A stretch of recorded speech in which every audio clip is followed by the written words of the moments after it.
बच्चों, फिर अब हम लोग आज आगे बढ़ते हैं। अभी तक हम लोगों ने वृत्त नामक अध्याय का समापन कर लिया है और आज से हम लोग परवलय का शुभारंभ करेंगे। Meaning thereby we have already finished the chapter circles here, and today we'll be starting conic section, rather the core part of conic section, and we'll be looking at today the chapter parabola. But before we start with this chapter, that is our parabola, I'll be first of all giving you the mathematical definition of conic section. So a general mathematical definition of conic section and not the classical definition. आप लोगों को पता ही होगा कि कोई भी conic, नाम इसका कोनिक क्यों है, and why do we include pair of straight line till hyperbola to the conic section. The reason is कोई भी कोनिक कोन को अलग अलग डायरेक्शन से, प्लेन से काटने से आपका जो सेक्शन, क्रॉस सेक्शन मिलता है वो कोनिक सेक्शन कहलाता है।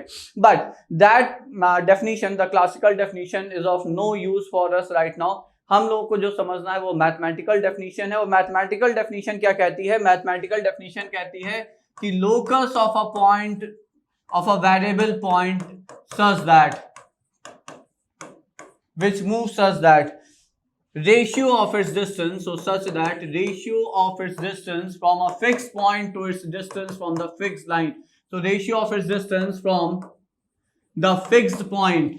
Now what do we call that fixed point? So that fixed point is always focus of the conic. So by definition, that fixed point which is used in the term fixed point which is used in this definition is the focus of conic, whatever that conic be, वो conic कुछ भी रहे बच्चों. So that from the fixed point, the ratio of its distance and distance from the fixed line, from the fixed line. Now what is that fixed line called? तो वो fixed line किसी भी conic के लिए बच्चों directrix कहलाती है.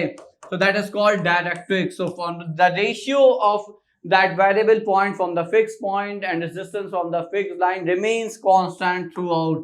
So that ratio, if that ratio remains constant throughout, then the locus is called the conic.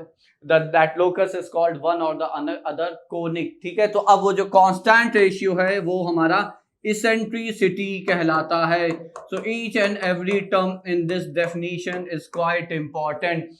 Fixed point will always be focus of the conic section. The fixed line will always be directrix of the conic, and the constant ratio will always be the eccentricity of the conic represented by small alphabet E. मतलब ये हुआ कि अगर आपकी कोई ये fixed line है L और ये fixed point है, मान लीजिए हमने S, which is A, B. Now there is a point P, variable point P, which moves such that, तो इस पे एक रेस्ट्रिक्शन है इसके मूवमेंट पे, और वो ये है कि इस तरह से मूव करे कि इसका distance PS is to the distance of the point from the line, and we already know the distance of a point from the line, if not mentioned otherwise, will always be the perpendicular distance of a point from that line. ठीक है, तो आपको यहाँ पे PS is to PM, ये जो ratio है, यदि ये आपका रेशियो कांस्टेंट रहे, चेंज ना हो, ठीक है, थ्रू आउट, तो वो जिस पाथ पे आपका ये वेरिएबल पॉइंट चलेगा, that path will be the conic section. Now depending on this value of E, you get different conic. So for example, if see there are three possibilities for E. If E is equal to 1, this implies conic is parabola. So this is what we are going to look at today. Parabola. तो parabola, ये definition आपको parabola कब देगा? जब E1 हो जाएगा, मतलब when the distance of the fixed point is equal to the distance from the fixed line. जब fixed point से distance, यानी कि किसी भी वेरिएबल पॉइंट का फोकस से डिस्टेंस वही होगा जो उसका डिस्टेंस डायरेक्ट्रिक्स से है, तो वो जो कोनिक है बच्चों वो आपका पैराबोला होगा. ठीक है, similarly if E is less than 1, this imply conic is your ellipse. तो आपका जो कोनिक है वो एलिप्स होगा, and if E is greater than 1, तो आपका जो कोनिक है वो आपका हाइपरबोला होगा. So these are three which you get from here. Now E is less than 1 doesn't mean it has to be, it can't be, like it doesn't mean it can take negative value. Obviously E is the ratio of two distance, it has to be always positive. At most ये 0 हो सकता है. और फिर जब आप ellipse पे आएंगे हम लोग, तब आप पाएंगे कि यदि E को, if you substitute E by 0, replace e by 0 in the definition, you will get circle. ठीक है, तो वो एक अलग बात है, but this is how we define our these three conic, that is parabola, ellipse and hyperbola. That's why in most of the books under the name of the chapter conic section we look at these three chapters. ये तीन जो नाम है वो एक में आते हैं, रीजन ये तीनों इसी एक डेफिनेशन से डिफाइन हो जाते हैं बच्चों. So this is how we define in general a conic section. Hello my dear students, I am Neeraj Kumar Chaudhary और फिजिक्स टीचर. बच्चों, एक बहुत ही इंपॉर्टेंट इन्फॉर्मेशन देनी है जो आपके लिए बहुत ही फायदेमंद भी हो सकती है. ठीक है, Unacademy IIT JEE mega combat test जो कि 22 अगस्त को, ठीक है ना, 22 अगस्त को ये, ठीक है, आपका कंडक्ट किया जा रहा है. ठीक है,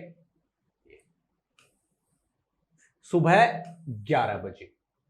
ठीक है बच्चों, और बहुत ही अच्छे लेवल का टेस्ट बना होगा. लेवल का मतलब है कि बहुत ही बढ़िया वाले क्वेश्चन इसमें प्रिपेयर करके डाले हुए हैं. आपको मजा आएगा इस टेस्ट को देने में. ठीक है बच्चों, अब देखिए इसको थोड़ी सी मैं आपको डिटेल दे देता हूं.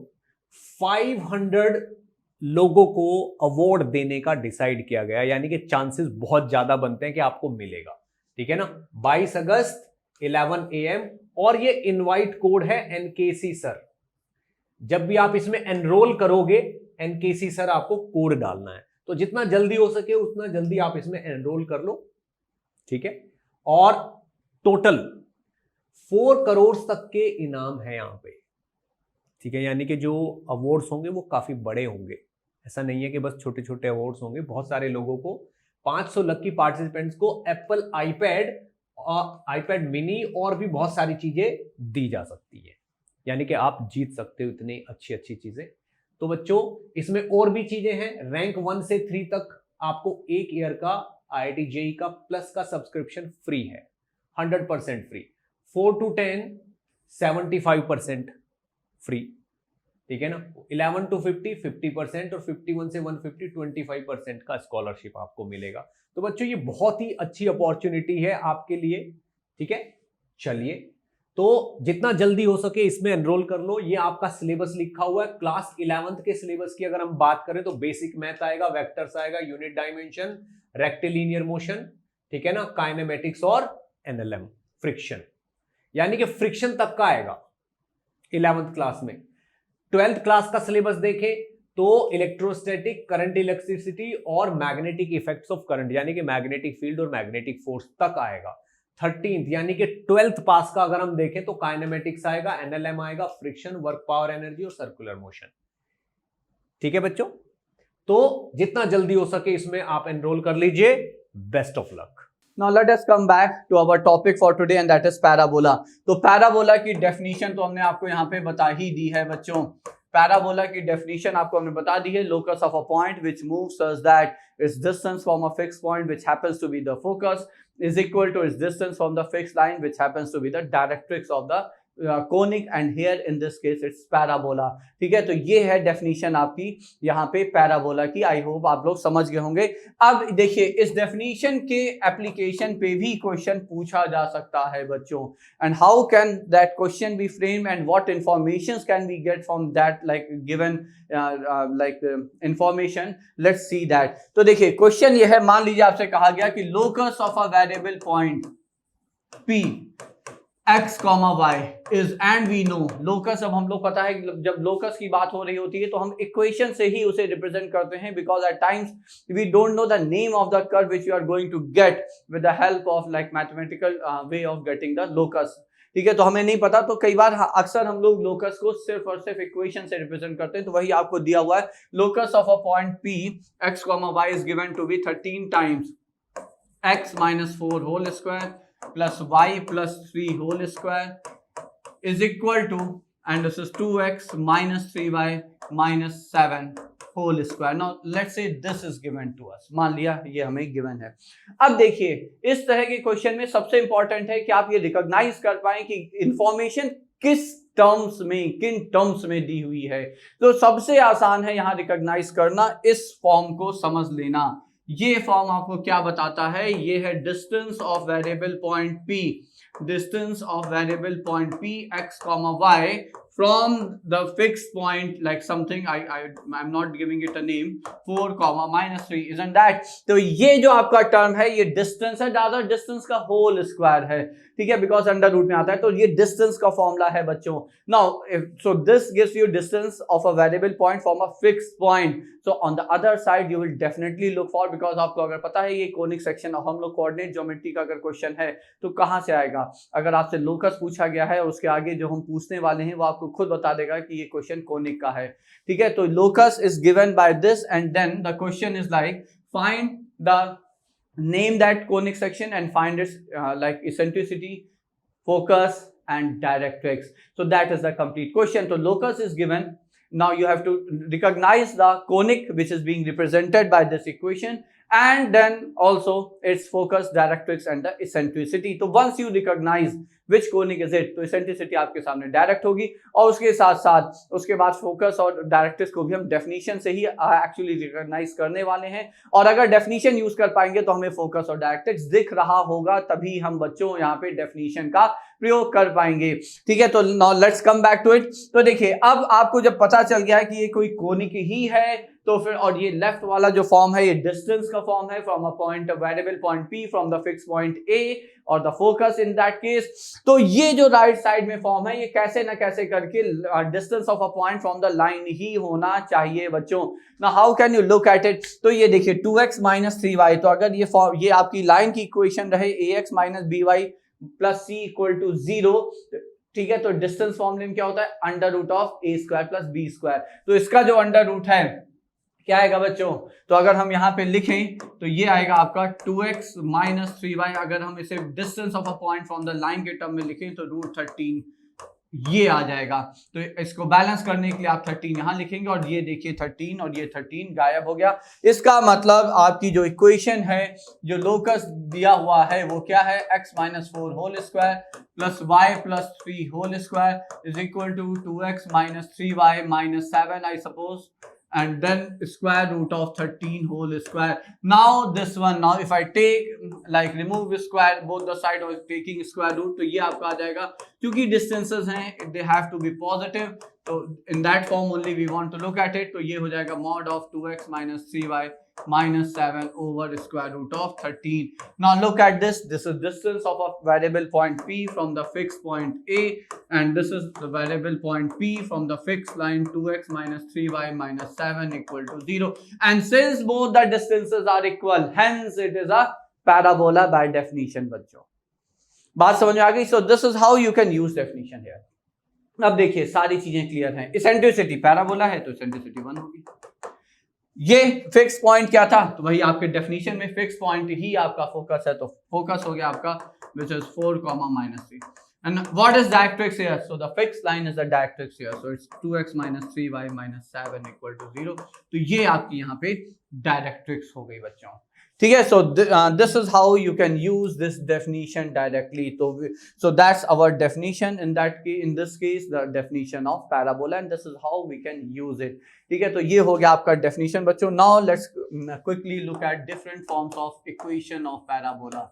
So forms of equation, देखिए पैराबोला के केस में आप मान के चलें ज्यादातर केसेस में यहाँ पे आपके सामने जो क्वेश्चन आएंगे वो स्टैंडर्ड फॉर्म पे ही आएंगे, ठीक है. तो और जो स्टैंडर्ड फॉर्म जो सबसे ज्यादा यूज होता है वो है y square is equal to 4ax, and we know this is a horizontal parabola. हमें पता है बच्चों ये हॉरिजॉन्टल पैराबोला है और ओपन राइट है जब a आपका पॉजिटिव होगा एंड ओपन लेफ्ट होगा जब a आपका निगेटिव होगा. So it's open left when a is negative, so it's open left when a is negative, ठीक है. So that's the equation, standard equation of parabola. Now इस equation के लिए हम क्या क्या information देख सकते हैं, तो ये सब आप लोगों ने 11th क्लास में पढ़ रखा है. Let me quickly discuss here. Focus is a, 0, x के कोफिशिएंट का यहाँ पे आप ये ध्यान रखेंगे कि y स्क्वायर का कोफिशिएंट +1 होना चाहिए लेफ्ट साइड पे, and then on the right side 1/4 of the coefficient of x will give you like on the abscissa of the focus, and that is a, and then 0. Directrix क्या है, तो वो fix line है जिससे distance ली गई, तो x plus a equal to 0, and then our axis. Now see, we need to understand the axis. What does axis mean here? So axis is the line of symmetry, never forget this. So axis is actually line of symmetry. ये आपकी line of symmetry है. Line of symmetry कैसे आ रही है?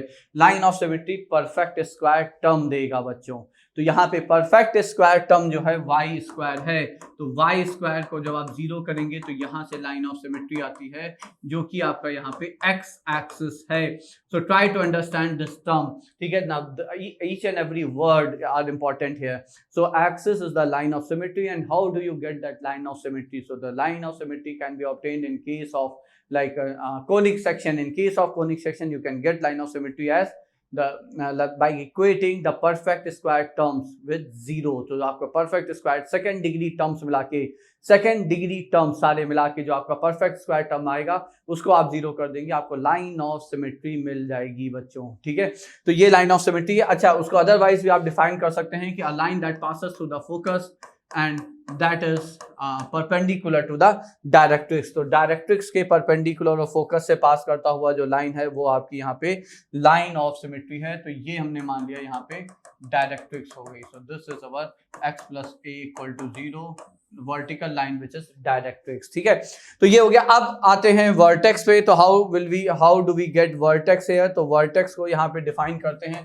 Vertex, what is vertex? So this see, vertex is the point at which curve intersect its axis. Curve जहां पे अपने axis को इंटरसेक्ट करेगा वो पॉइंट उसका वर्टेक्स कहलाएगा. तो यहाँ पे आपको दिख रहा है ये जो पॉइंट है वर्टेक्स है. ठीक है, जिसे हम यहाँ पे V से कह रहे हैं. And standard case vertex is nothing but the origin. Standard case में वर्टेक्स आपका ओरिजिन होगा. ठीक है, अब देखिए कुछ चीजें और भी समझ लीजिए. Vertex is always the mid point of focus and the point where directrix meets the axis of parabola. तो जहां पे जो डायरेक्ट्रिक्स है पैराबोला का वो अपने एक्सिस को इंटरसेक्ट करेगा, वो जो पॉइंट है I am calling it D. So mid point of F and D. ठीक है, तो vertex is always the mid point of focus and the point where directrix meet intersect its axis. अब बात समझिएगा, अगर आपको वर्टेक्स और फोकस दिया है तो आप को लाइन एक्सिस की इक्वेशन आ जाएगी, क्योंकि दो पॉइंट से पास करता हुआ वर्टेक्स फोकस से पास करता हुआ एक्सिस ही होगा. और जितना एक तरफ आपका फोकस वर्टेक्स के फोकस है उतना ही उसके दूसरी तरफ उतने डिस्टेंस पीछे आपका डी पॉइंट होगा. और अगर आप डी निकाल लेंगे, एक्सिस आप निकाल चुके हैं, तो फिर आप यहाँ पे डायरेक्ट्रिक्स की इक्वेशन निकाल लेंगे. क्यों? क्योंकि एक्सिस की इक्वेशन से you have slope of the axis, and since directrix is perpendicular to the axis तो आपको डायरेक्ट्रिक्स का स्लोप आ जाएगा. और इस रिलेशन से आप पॉइंट डी निकाल ही चुके हैं. ठीक है, so I am just telling you orally how to use this information. They can be extremely useful in case you need to get the equation of parabola with the given information. ठीक है, तो ये एक important point था. अब देखिए next term is like latus rectum. Now latus rectum is a focal chord, and for the focal chord, as the name suggests, any chord that passes through the focus of parabola, so it's called focal chord. So latus rectum is the focal chord which is perpendicular to the axis or parallel to the directrix, whatever you call it. ठीक है, तो ये जो आपका focal cord है, ये पूरा का पूरा कॉर्ड आपका लैटस रेक्टम है. और ये जो पॉइंट है ये है a, 2a. So and points of the latus rectum and this is a, -2a. ठीक है, तो ये हो गया. अच्छा, लैटस रेक्टम की जो इंपॉर्टेंस है बच्चों, that is the length of latus rectum, and the length of latus rectum in standard case is given by 4a within mod means it's a length, it has to be always positive. अब यहाँ पे भी ध्यान दें, अगर आप standard form में किसी भी पैराबोला को ला पाते हैं तो फिर वहां से कंपेयर करके, मतलब वाई स्क्वायर का कोफिशिएंट जो परफेक्ट स्क्वायर टर्म है उसमें जो वाई स्क्वायर का टर्म है वो उसका कोफिशिएंट +1 होना चाहिए. उसके बाद जो राइट साइड में लीनियर टर्म है, ठीक है, उसका जो कोफिशिएंट है वही आपको लैटस रेक्टम लेंथ देगा मॉड लगाने के बाद बच्चों. ठीक है, तो ये सारी चीजें आप लोग ध्यान रखिएगा, मतलब आपके लिए काफी केसेस में क्वेश्चंस को सॉल्व करने में हेल्पफुल हो सकती है. So that's your latus rectum, and importance of latus rectum is like it defines the size of parabola. Like size of circle is obviously defined by its radius or the diameter. Here in this case the size of parabola or any conic is defined by their latus rectum. ठीक है, तो इसलिए latus rectum काफी important होता है. So those are 5 terms related to our parabola. ठीक है, अब जल्दी से अगर इस पे भी एक क्वेश्चन कर लें, एग्जाम्पल कर लें, how to use this information and how to get this information. तो वो क्वेश्चन ये हो सकता है, मान लीजिए हमने कहा 4y square minus 4y plus 3x equal to 0. Let's say this is the question here. Now as I said, जो आपका परफेक्ट स्क्वायर टर्म है पहले आप वो ढूंढ के लेकर आएंगे. तो यहाँ पे एक क्वाड्रेटिक किसमें है बच्चों, ये this is quadratic in terms of y here and linear in terms of x. That means you are going to get a perfect square terms for variable y. और लीनियर, चूंकि x आपका सिर्फ linear term है तो उसको आप quadratic में convert नहीं कर सकते. तो चलिए इसके लिए कंप्लीटिंग द स्क्वायर अगर हम करें तो 4y square minus 4y plus 1 ये किया और लीनियर टर्म्स उठा के उधर ले गए तो माइनस 3x प्लस 1. ठीक है, अब यहाँ पे देखें तो ये हो जाएगा एज आई सेड जो परफेक्ट स्क्वायर टर्म है उसमें जो y स्क्वायर का कोफिशिएंट है that has to be always plus 1. तो 4 आप कॉमन ले लें या पहले आप कंप्लीटिंग द स्क्वायर से ये लिख लें 2y माइनस 1 का होल स्क्वायर. और फिर यहाँ पे जो x लीनियर टर्म है अगर उसके साथ कांस्टेंट टर्म भी है बच्चों तो फिर यहाँ पे भी वही हिसाब रहेगा कि ब्रैकेट के अंदर x का कोफिशिएंट प्लस 1 होना चाहिए. So what ever the coefficient of x भी यू टेक इट कॉमन, जो भी x का कोफिशिएंट है उसे आप बाहर ले लें, माइनस 3 बाहर ले लिया तो ये हो गया x minus 1/3. Now what, so as I said तो y स्क्वायर का कोफिशिएंट क्योंकि प्लस 4 था उसे आपको 1 बनाना है. You will take 2 common from this bracket, you will get 4 out of it. So y minus half whole square is equal to minus 3 times x minus 1/3.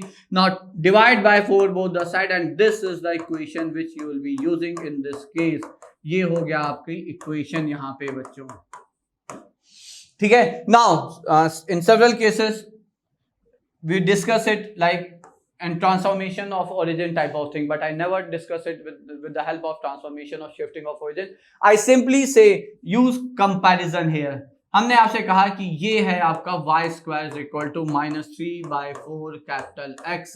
अब capital Y और capital X के term में हमें सारे results निकालने आते हैं. क्यों? क्योंकि हम लोग जो रिजल्ट्स देखे हैं वो इसी इक्वेशन से कंपैरेबल थे. y square is equal to 4ax.